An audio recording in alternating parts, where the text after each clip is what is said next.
Well, Kyle? Yes, Garrett? Worst?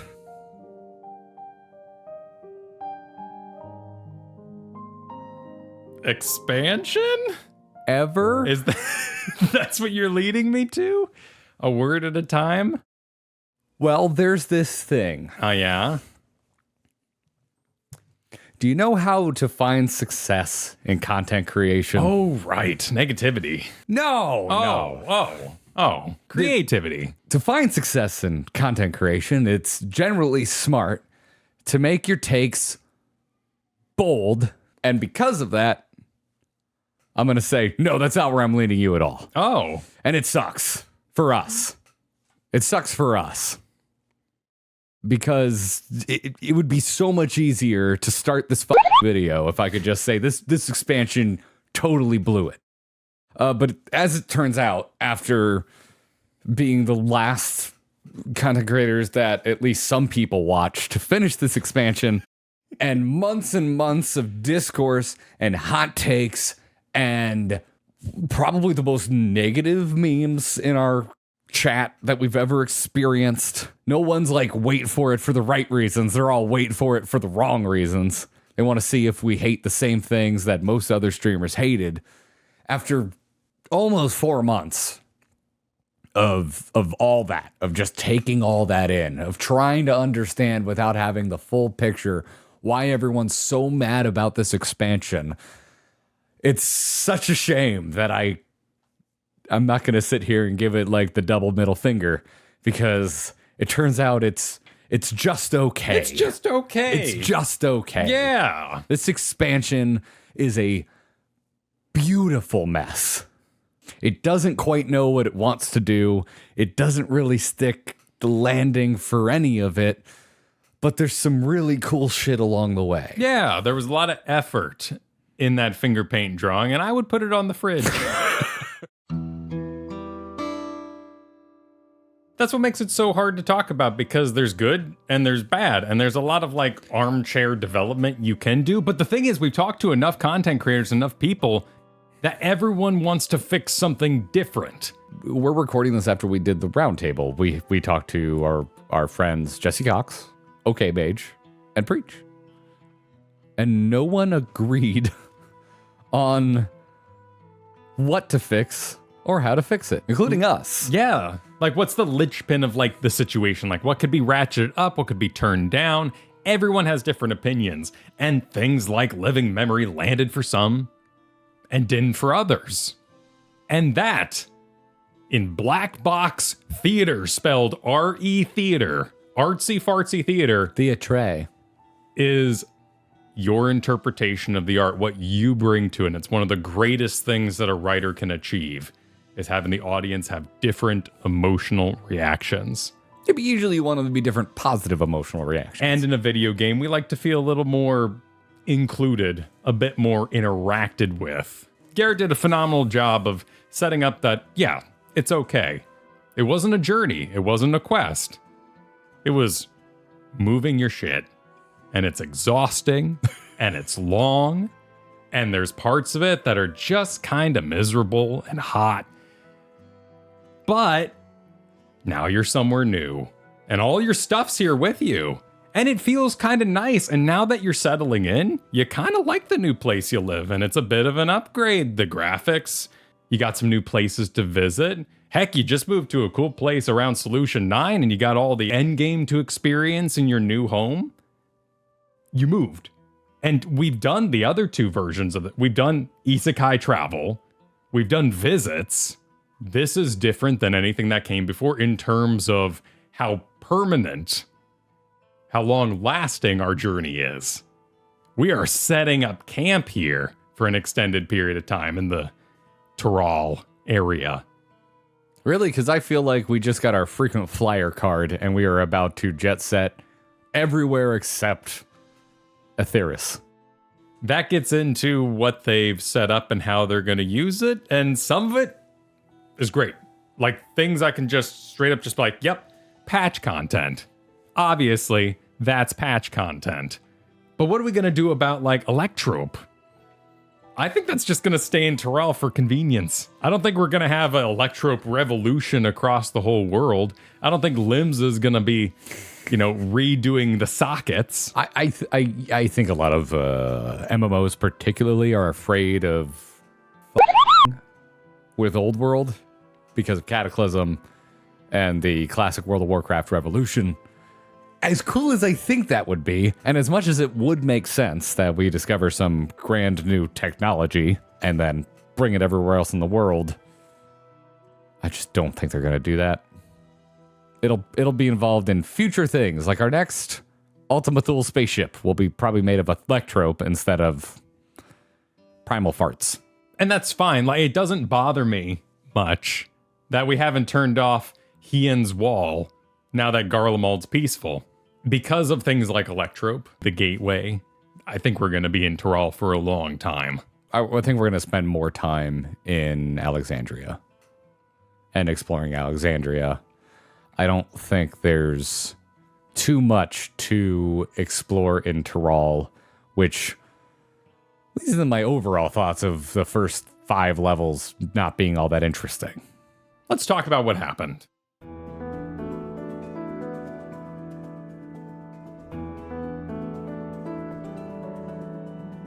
When last we left off, we had just made it to Solution 9. Right outside the Heritage Found. Yeah. Nice little Star Wars village.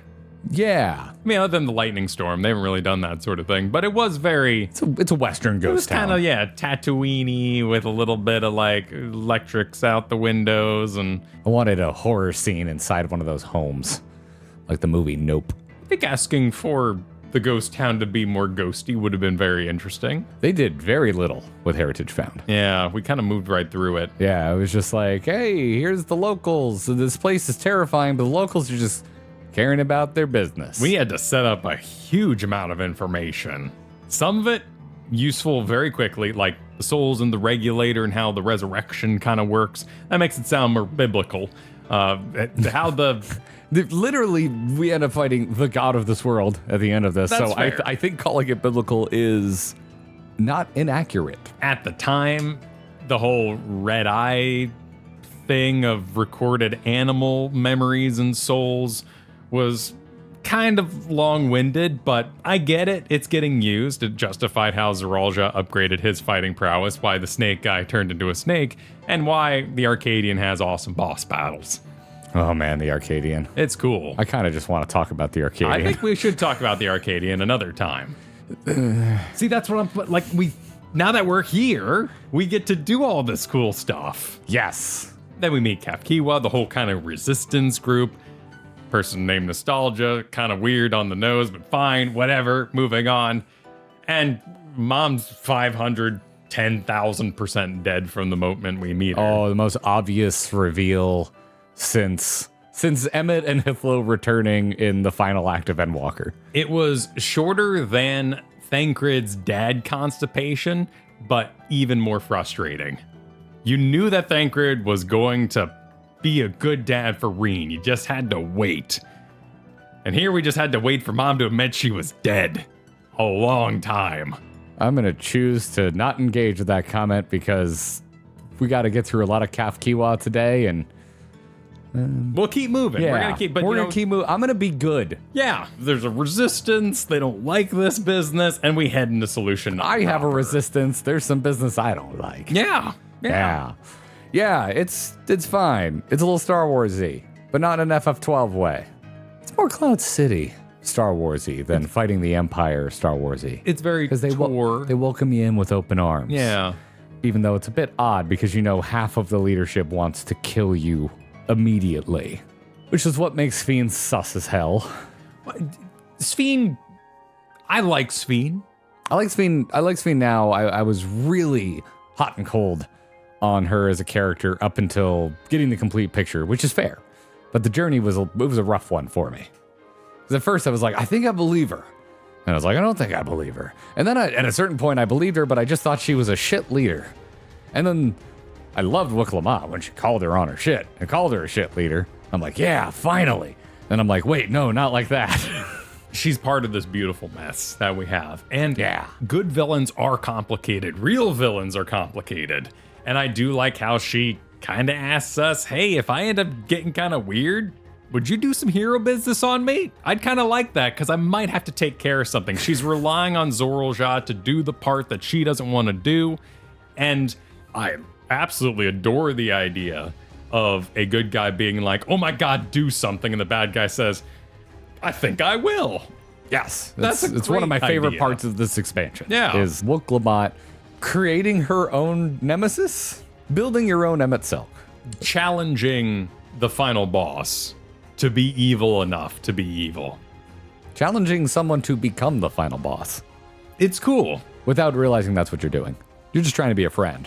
It's not great, but it does rhyme because we have Wuk Lamat doing the I'm gonna remember you, and then we have the perversion of that with Sphene's memory database. It works enough. I like Baby King. I like Baby King. I like Baby King as we sit here on the precipice of 7-1. I'm worried I don't like him that much. Because the trailer's out, and there's going to be more Baby King, and there's a shot where it's clearly a flashback to King Baby and Zoraal Ja. I'm just like, I don't need more Zoraal Ja. Don't hold that over Baby King. Well, also, Baby King is a Baby King, and there's only so much you can do with that. I mean, it was like, cool, patch, whatever. Like, I want to explore that. Somehow they must have interacted in the past, so there was something there, I guess, but we didn't get any of that. We have zero groundwork. I think a child that just wants to know more about his dad isn't that interesting.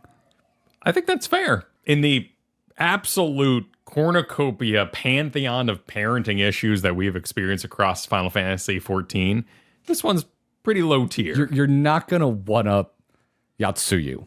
And you're not gonna find anything out that really redeems Zoraal Ja. He was kind of a dick. And while his origins might be interesting and his journey could be explored, I know what I'm gonna get there. In fact, the most interesting thing that Zoraal Ja did was grow a second head when he was trying to power up. Yeah, that's all of this is like, I think you could have developed Gulool Ja more, you could have developed Zoraal Ja more, but I think you missed your chance for that to matter. Like, I feel like we have resolution with Zoraal Ja. We have as much resolution as I personally care for with Gulool Ja, unless we're gonna age him up and make him an interesting leader.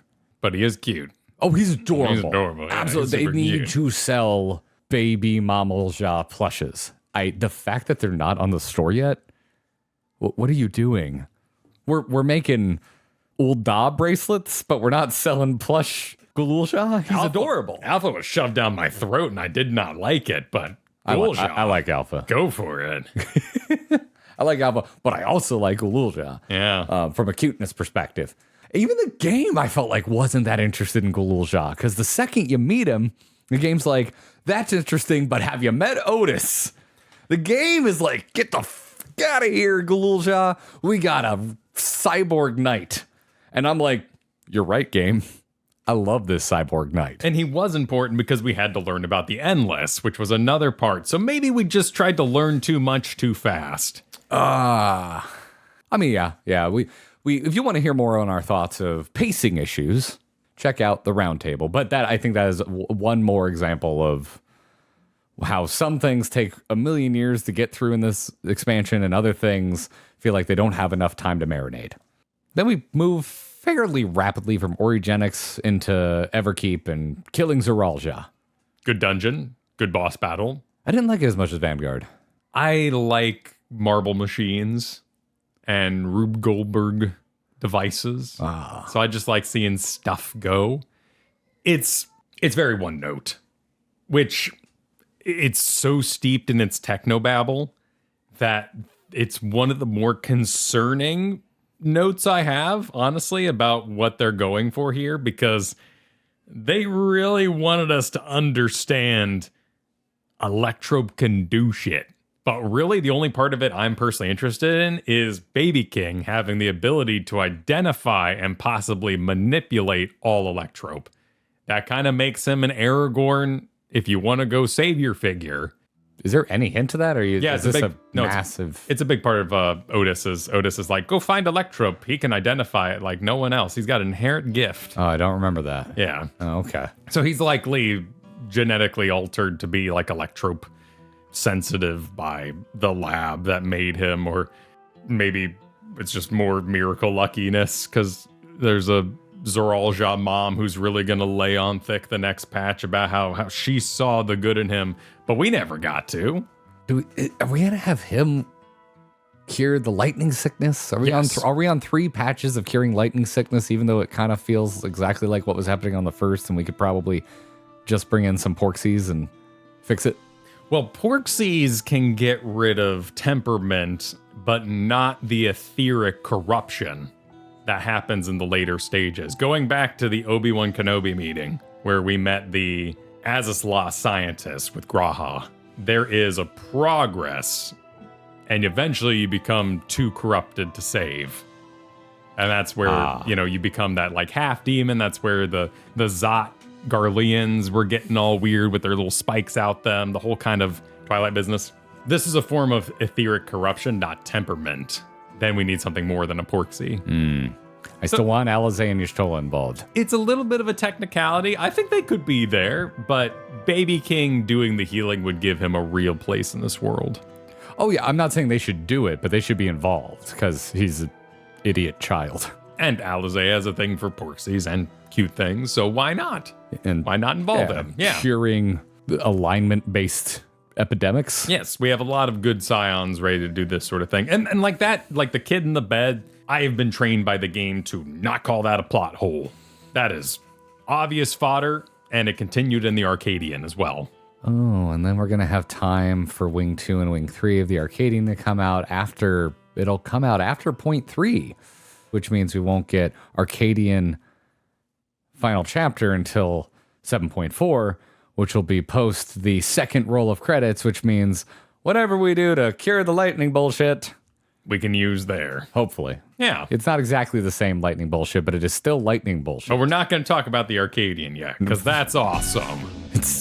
Yes, it is the crown jewel of everything to do with this expansion, in my not humble at all opinion. This is fact. I love the music. I love the setting. I love what becomes of Zoraal Ja in his final fight form. Oh, that trial's fantastic. It's really cool. It's really good. But he had a lot to say on the back end that I don't think he earned. No, and that's kind of, yeah, it's the one of 2 you didn't earn this moments that I see in the ending of Dawntrail. Curious to know your second. It's Kaf Kiwa. Oh, okay. Yeah, okay, Kaf Kiwa. Okay. No, you don't get to be the teary-eyed mom goodbye, like when you're that into yourself.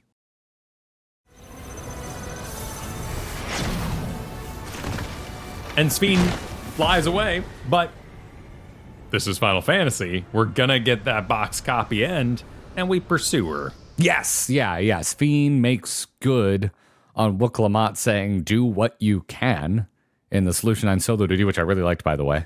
I don't have too much to say beyond that, other than I really liked that Solution 9 solo duty. But to me, it's a good moment for Wuk Lamat where she kind of takes the reins, realizes that she is the hero of this story, and Sphene agrees and does what she can. While still maintaining her character by deleting her own empathy so she can do what she can. I think it's awesome. Yeah. It takes the key, F's off to living memory, and proceeds to activate Dimensional Fusion, which is pretty cool, by the way. It's complicated.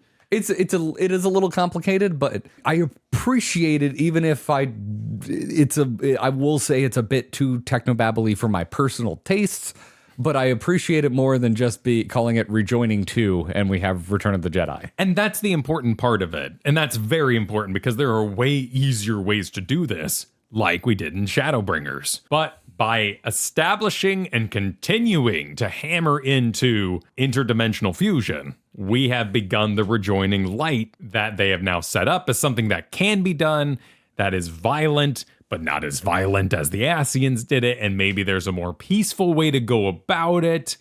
Can we rejoin things without everybody exploding, without a calamity? Can we add to the map in peaceful ways? Maybe some fish would suffer if we put it in the middle of nowhere, but, you know, there's a possibility. We just bring over an entire island from Elpis.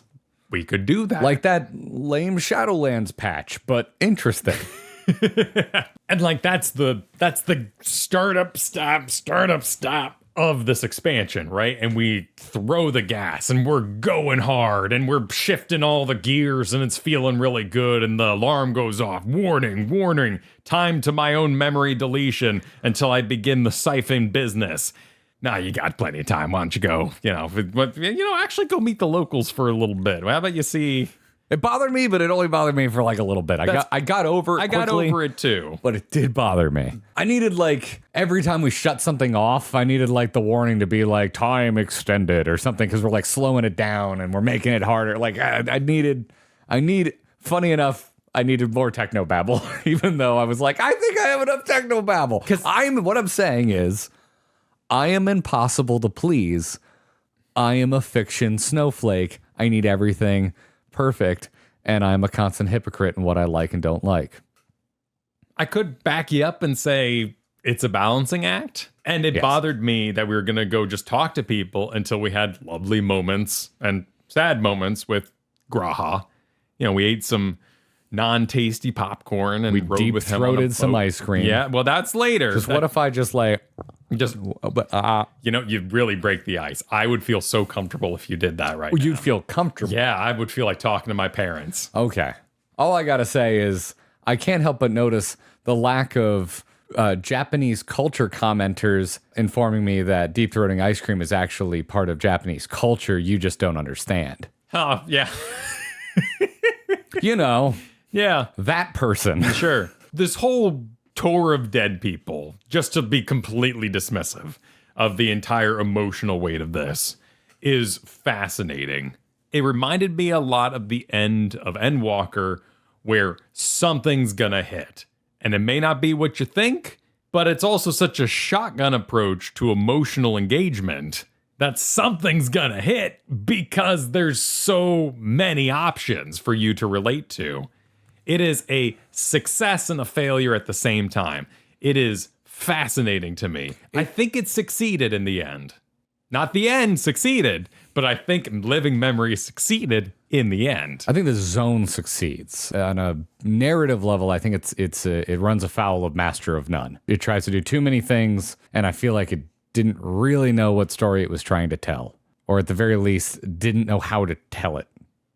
But there's a lot I like about it, and to me, the best part of it is also what makes me not want to go back to the zone, because the zone is but ugly now. It is an ugly zone. It is an unpleasant zone to hang out in and go do endgame activities. But that's also, I think, what saves it from being a nothing burger, because the zone looks really cool when we get there. And I feel like it almost plays to a meta enjoyment of MMOs in general. Particularly, I think it's a good time to rip it on an expansion where there's a massive graphical overhaul.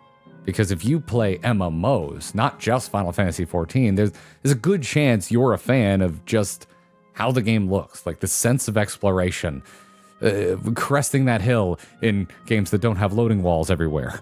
Going through that loading wall and being surprised at the cutscene and the biome before you, all those kinds of things, because I think that happens here. And then we literally systematically go area by area and ruin it for all intents and purposes. And to me, I really liked that declaration that this is what we're doing, we're going for it, and at the end of this, we're not gonna have some big...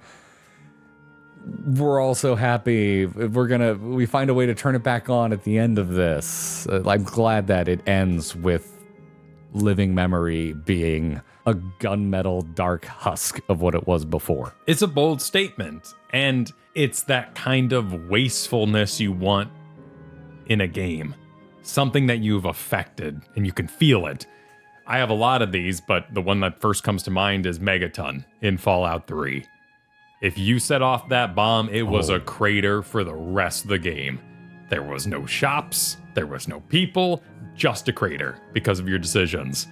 We're all making the same decision here, but it felt impactful. I think my main critique is perhaps one that everyone has. I just want to change the order. I want to pick up Krile and have her have the biggest moment. I want to move around, and maybe I even want to change who was participating in which world. I think I want to take Aaronville and put him in Disney World so they can actually ride the tram rather than a flying capybara. Like, Mom wants to go on rides. There's a whole world of rides right over there. Well, she did want to explore. But she could have been a part of the explore world, and then we could have climaxed her story in That's true. Disney She World. did travel from zone to zone to zone, but they wanted clean-cut narratives in each area. And it was forced. Yes. Everyone's gonna have a different moment that related to them. Like? And mine. Even though the journey getting there wasn't all that interesting. I think it was for mine, which is why I'm actually I didn't want to jump on your point, but I don't agree with your I want it in different orders. I want Krile to get the same breadcrumb trail that every other damn character got over the course of the entire expansion. Aaronville interacts with his mom way before living memory. Wuk Lamat interacts with Namika throughout the entire expansion. Krile gets like 2 sentences of, I wonder whatever happened to my parents, and then gets put in the corner until living memory, which made, to me, Krile's resolution with her parents, I like it. I think it's well done, but this was a moment where I felt like it was supremely rushed. And for me, it feels, the sting is worse because, honestly, Krile as a character was probably the thing I was the most hyped for in this expansion, and I feel like Scions aside, which generally as a unit of many, many characters feels shoehorned, Krile, I think, got shafted more than anyone else in Dawntrail. There are some very interesting ways to adjust that, such as having her replaying a message she might have received, rereading the letter. You're always catching her goleming with the ring, in a sense, as she's hoping for this meeting with her parents, as she's approaching. Because, adding them earlier may not be viable in the technoscape you've built here. It's a fascinating exploration. Yeah, it is. Yeah. I will say I like their introduction quite a bit. It wasn't like a major Marvel character showing up in an Avengers movie where there's just like all this fanfare. It's just like, oh, we go to the Coliseum and they're just sitting right there. They're just sitting there. So I like there's a lot of like little touches I rather enjoy. And it's all covered because the program is working to make these meetings happen. And that's also the fallacy of why it needs to be turned off, because everything's fake because the computer program's making it happen. And that's beautiful. And the choice and the perception of your loved ones as memories, and are they real and they're not. Kafki was aware that she's not real, so she wants to be turned off quicker than the other ones who think they're more like. It's such a good Star Trek episode. Yep. I needed one choose your own dialogue option. I needed one thing that would take my favorite part of it, which is headcanon, and certify it as canon. What's that? I needed a single line of dialogue at some point when we're talking to Kafkiwa about the moral quandary of shutting off living memory. I needed an option that said, I do not consider you alive. You needed that quote. Because I like that, and I think that's part of what they were drawing on here. I think we were getting to explore our inner Ascian, because even though this is an imperfect society, it is an imperfect solution to the problem of death. I don't think the writers would go this far and make these simulacrums of loved ones so sympathetic if their intent was for us all in unison to agree, well, they're not real, who cares, shut it off. I think they want us to feel something. They want us to be sad. But I think it'd be interesting if we got to kind of pull that Ascian thread just a little bit, even if it's just a single little choice for us, which means it's not canon, because you can diverge in your dialogue options. Also, it's the only way the Warrior Light could say anything because it's an unvoiced character unless they brought back Artbird's voice. Please find some reason to ever do that again. It's like the coolest thing ever. That's my headcanon thing that makes me really love this zone and overall the story they're telling. Also hanging out with Otis. Otis is awesome and is honestly primarily responsible for my extreme trepidation heading into the patch content. Because I'm like, no, all those characters aren't interesting. You ended the interesting character I wanted to explore. Interesting. Yeah, yeah. No, Gulool Ja we're done with him. He's king. I don't ever need to go back and talk to Baby King. Zoraal Ja's dead. You might have more story, but cool. You should have had it in the first 5 levels. Because we needed something more to chew on other than Shabril.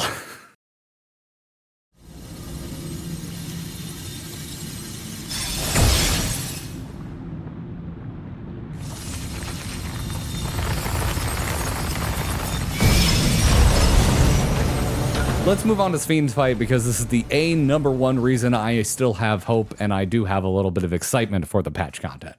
Because skipping all the way ahead to like post credits, zooming in on that freaking tiara.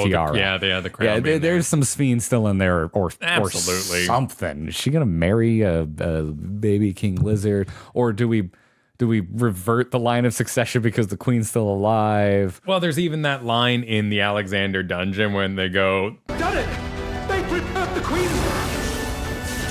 She was just as experimented on as Otis was. This was completely new territory for preservation. I assumed that was them saying like the queen is the endless, so that like no one from Alexandria would know she was endless. But you're not going to give your commoners the same treatment as the queen. The queen's got backups and sail faces and fail safes. I'm glad we were both confused. We're like, wait a minute.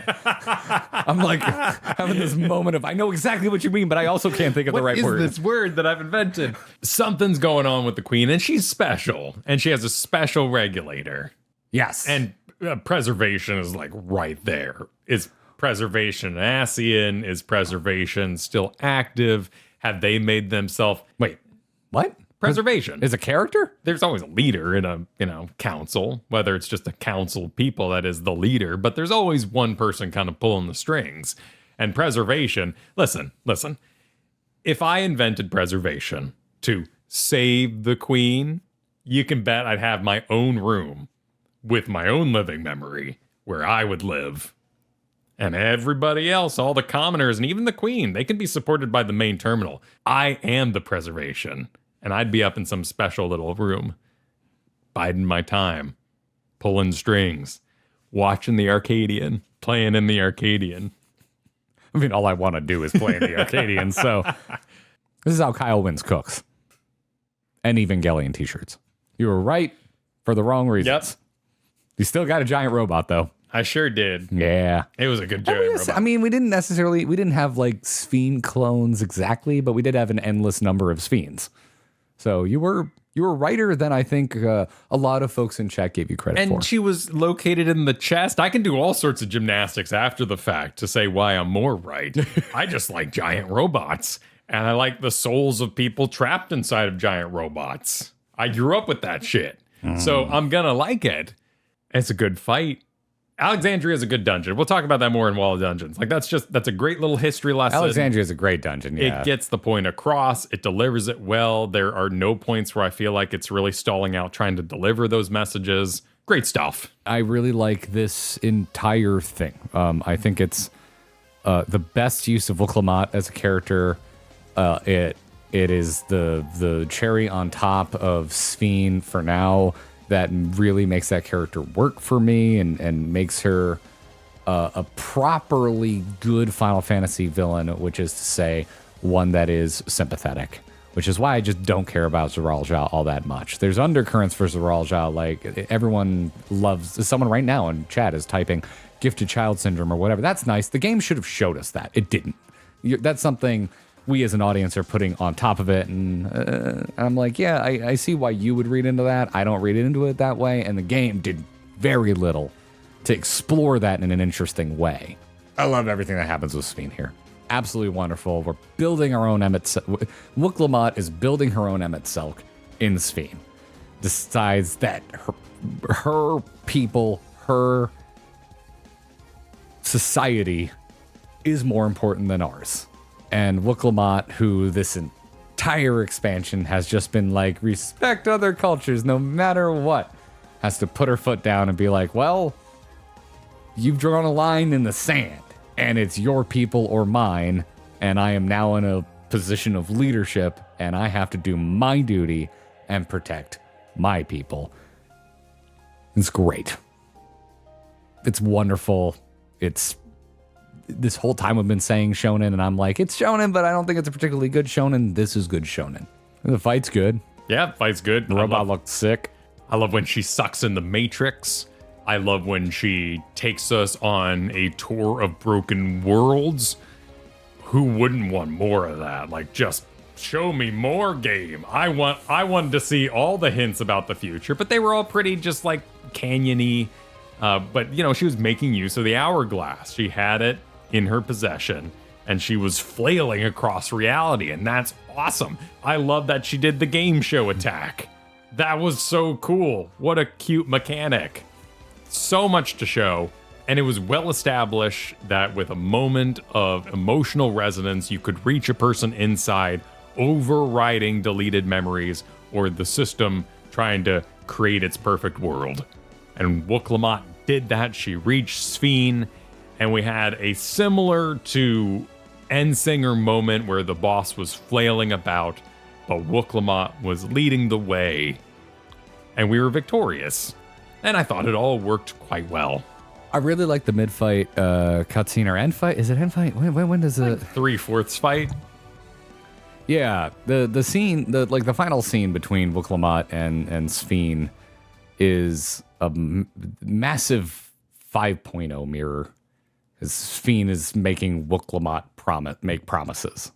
And when was the last time we made a promise? It was to Emet-Selch. The end of 5.0. Promise to remember. And what does Wuk Lamat have to do here? Wuk Lamat needs to remember. Now, it's Sphene's damn fault in the first place. No one else can remember, but...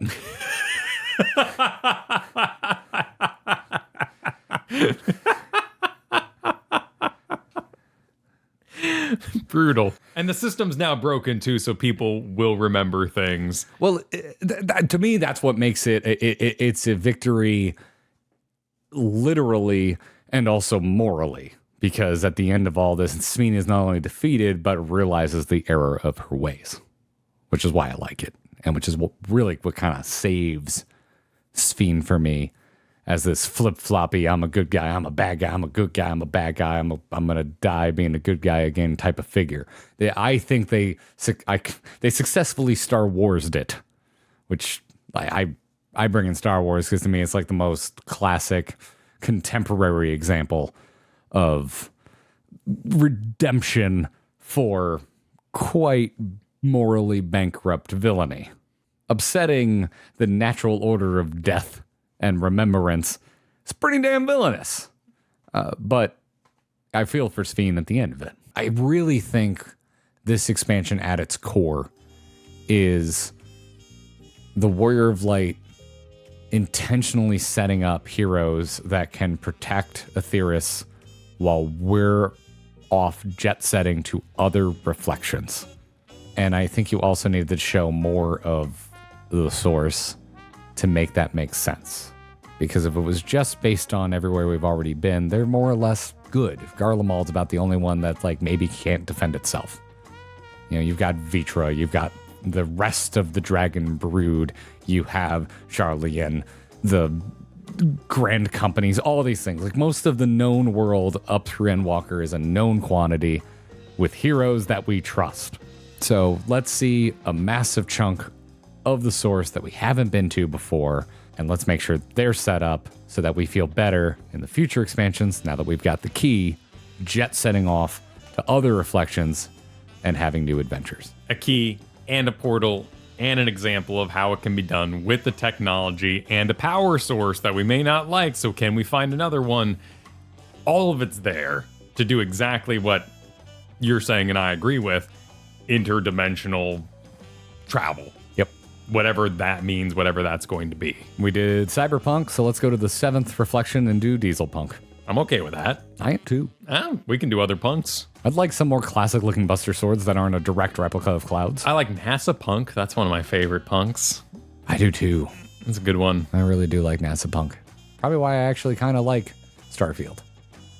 It's a good look. Yeah, that game's okay. It's okay. Dawntrail, the Starfield of Final Fantasy XIV expansions. It's okay, but it's gonna go on, and I like everything that's set up. The main things I want to see, which is the Zoraal Ja cloning facility, which I think is happening in 7.1, right in front of our eyes. I think he's just got a wife. I will be disappointed if he actually was the miracle and there's a grandma, and then the miracle just made a kid with a normal lizard and made Baby King.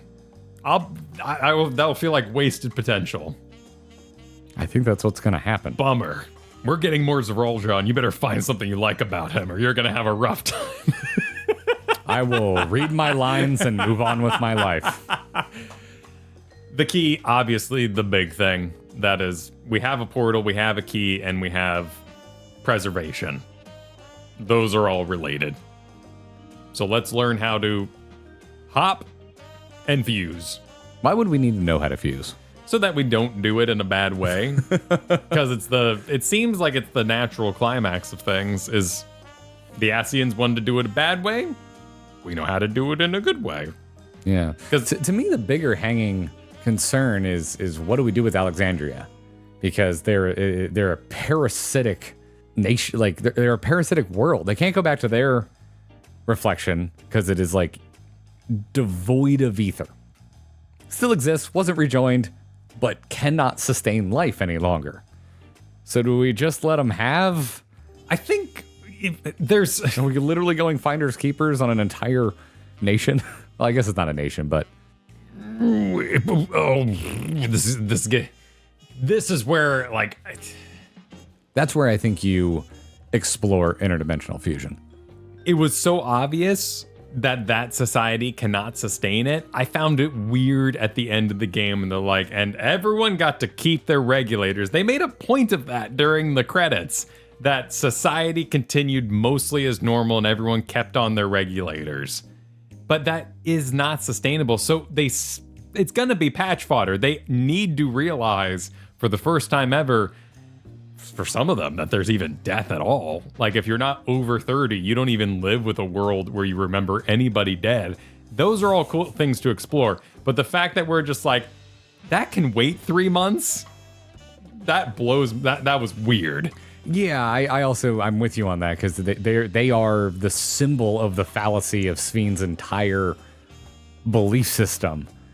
They should be rejecting those. And I wanted to see them like exiting Muppet Vision 3D with the 3D glass and just throw them in the trash. Like, just we're just collecting. Yeah, like there was some sort of like movement where they're all, like, man, that was messed up. But I have a worry about it. Yeah, I think it's a script convenience. It is convenience. It kicks the can down the road, obviously, and we're going to deal with that. Yeah. A great T for teen game and a great kids cartoon can do that very well. What? You can bring darkness to it. You don't have to say anything aloud, but you can, as an adult, look at it and go, oh, Ba Sing Se was nuts. Holy shit. There was a scene where Solution 9 was being attacked by its own robots and people were being gunned down. Yep.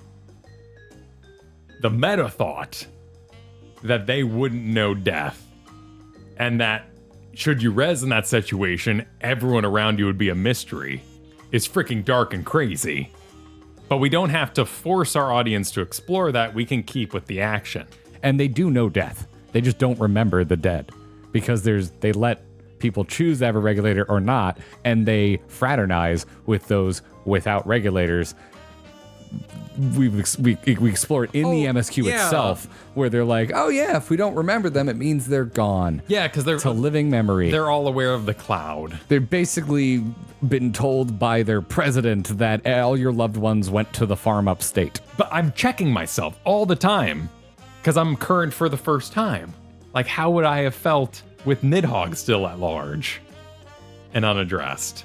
I might feel like, well, hey, Thordan was neat and all, but what about the freaking dragon?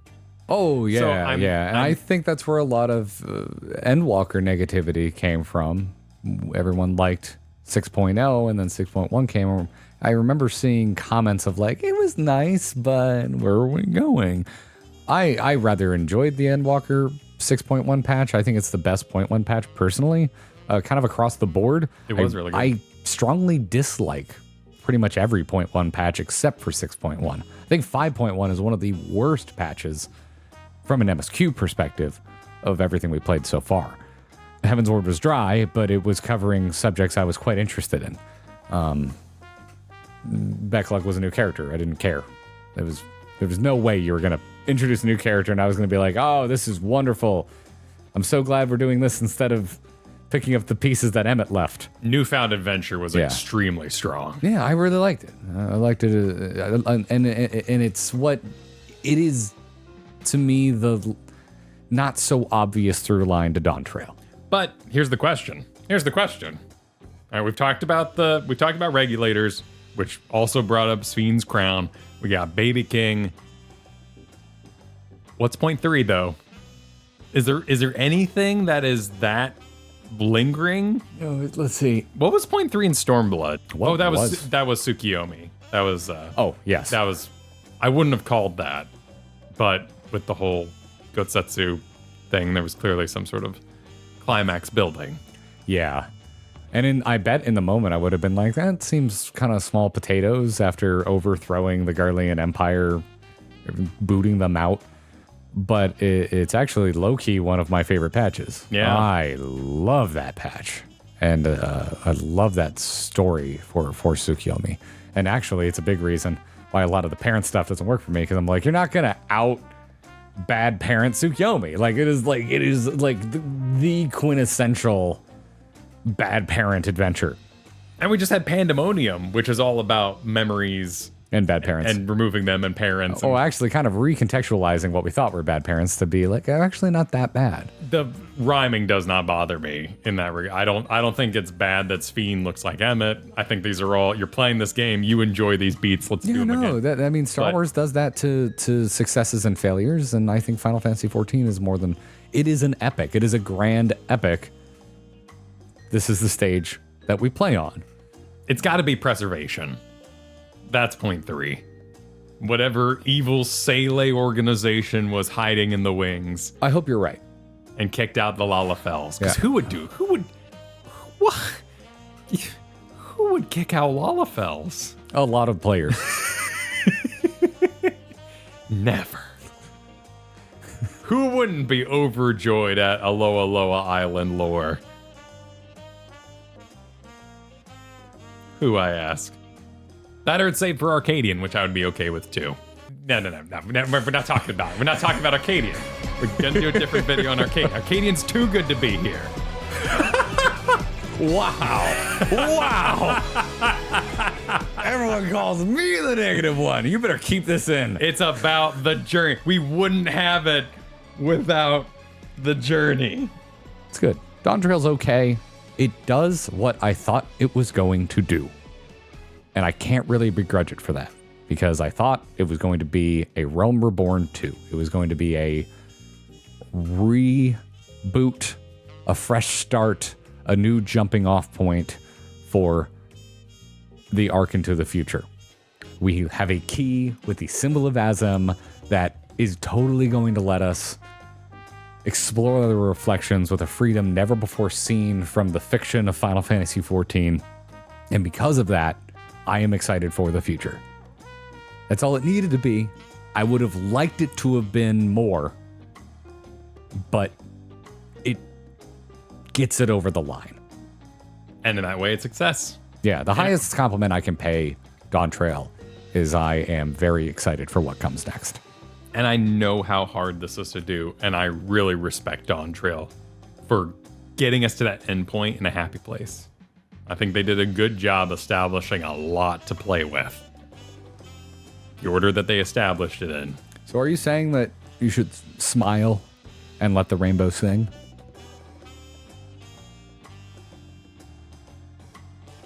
I think that's what he's saying.